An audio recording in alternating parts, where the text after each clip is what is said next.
नमस्कार दोस्तों, मेरा नाम है कंदर्प कुमार और आज एक मज़ेदार किस्सा मैं आप लोगों के समक्ष ला रहा हूँ। होता ये है कि एक बार एक गधे और घोड़े के बीच बहस हो जाती है। होता ये है कि जो गधा होता है वो हरी हरी घास खाकर चर कर लौट रहा होता है। उतने में ही जो उसका दोस्त होता है जो घोड़ा भाई गधे को कहते कि क्या बात है, हरी हरी घास खा के आ रहे हो और सब बढ़िया।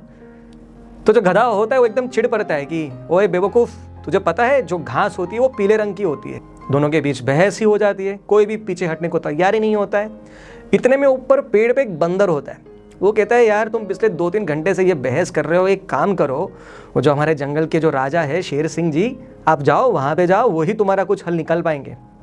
दोनों ही शेर सिंह के पास पहुँच जाते हैं। शेर सिंह मस्त में दोपहर का वक्त होता है तो खाकर मस्त में सोने की तैयारी में होते हैं। इतने में ही शेर सिंह कहते कि अरे तुम दोनों को अभी इसी वक्त एक साथ, क्या बात है।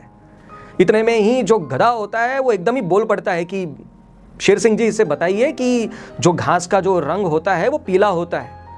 तब जो घोड़ा होता है वो राजा की ओर देखते ही बोलने ही जाते, वैसे ही शेर सिंह नज़र दिखाड़ कर दहाड़ से घोड़े की ओर देख पड़ता है। शेर सिंह आप तो जानते ही है कि जो घास का रंग होता है वो हरा होता है। इतने में ही शेर सिंह गुस्से में उसकी ओर गौर से देखने लगते हैं और कहते हैं कि नहीं, मूर्ख तो तुम ही हो और तुम्हें ही समझ नहीं है, तुम ही बेवकूफ़ हो। ये जो गधा भाई है वो एकदम सही है, माफ़ी मांगो चलो उससे।